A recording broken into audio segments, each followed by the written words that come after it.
Kaixo artistak, begiratu zer daukagun hemen gaur, Olentzerorren istorioa.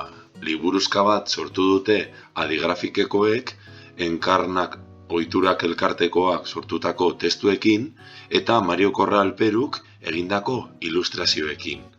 Zuen gustukoa izango zaizuelakoan. Nor da Olentzero? Olentzero, Euskal Herriko historiaren pertsonaia nagusietariko bat da.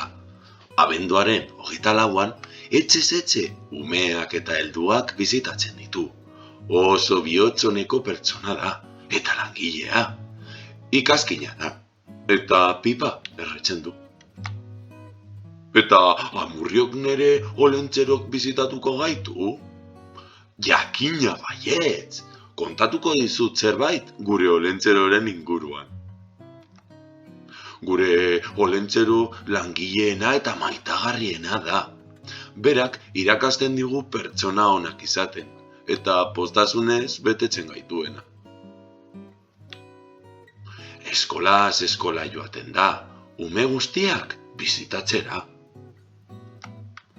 Gaixoei eta aitite amamei ere bizita egiten die.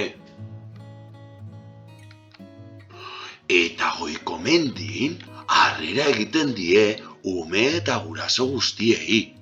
Bertan baititu bere etxola eta txondorra. Gogoratzen txondorra ikatza egitekoa.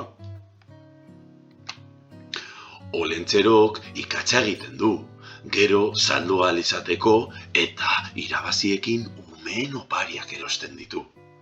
Honek guztiak lan handia suposatzen dio Olentzerori, eta batzuetan laguntzaile eta gurasoei laguntza eskatu behar izaten die.